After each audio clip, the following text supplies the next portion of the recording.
సృష్టికర్త అయిన దేవునికి మొదటిగా కృతజ్ఞతాస్తుతులు చెల్లించుకుంటున్నాం. ఆ తర్వాత కల్వర్ టెంపుల్ సతీష్ అయ్య గారికి వందనాలు తెలియజేసుకుంటున్నాం. గత 2 సంవత్సరాల నుంచి మేము మల్లాయపాలెం గేట్ దగ్గర ఉన్నటువంటి కల్వర్ టెంపుల్కి రావడం జరుగుతుంది.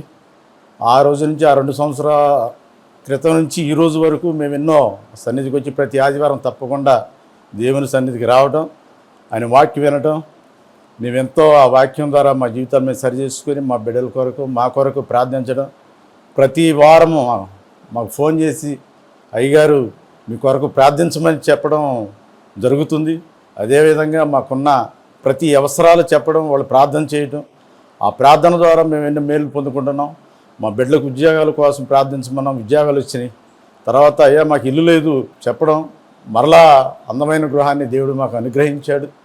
అలాగే మా కుటుంబానికి భద్రత కావాలని, అలాగే మా కుటుంబానికి క్షేమం కావాలని, అలాగే మా కుటుంబంలో ప్రతి ఒక్కరికి సంతోషం, మా కుటుంబంలో ప్రతి ఒక్కరికి ఆరోగ్యం, అలాగే ప్రతి విషయంలో కూడా ప్రార్థన ద్వారానే మేము పొందుకుంటున్నాం. అయ్యగారు కొన్ని మాటలు చెప్పాడు, భయపడవద్దు, చింతపడవద్దు, దిగులు పడవద్దు అని ఆయన ప్రతి వారం మమ్మల్ని హెచ్చరిస్తూ, నేను మీకు తోడుగా ఉన్నాను, మనుషులు కాదు మీరు దేవుణ్ణి నమ్మండి, ప్రార్థన ద్వారానే సమస్తాన్ని పొందుకోమని చెప్పారు.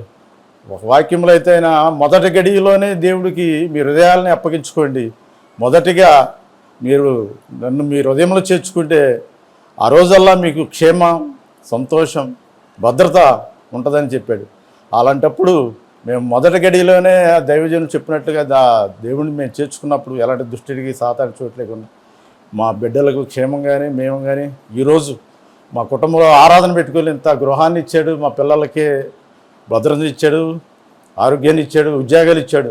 కనుక సతీష్ అయ్య గారు ద్వారా కల్వర్ టెంపుల్ ద్వారా మేము ప్రార్థన పెట్టుకోవాలని అడిగినప్పుడు కాదనకుండా ఈరోజు వచ్చి ఒక టీమ్గా దైవజనులు పంపించి అయ్య గారు మరి ఎంత అద్భుతంగా ఈ ఆరాధన జరిగించారు. ఈ ఉదయకాలం ఆరాధన మరి అనుకున్న దానికంటే బాగా జరిగించినందుకు సతీష్ అయ్య గారికి ఉన్న టీం వచ్చిన పాస్టర్లు అందరికీ నిండు వందనాలు తెలియజేసుకుంటూ కృతజ్ఞతాస్తుతులు చెల్లించుకుంటూ దేవునికి సమస్తము మహిమ ఘనత కలుగునుగాక. షలోం.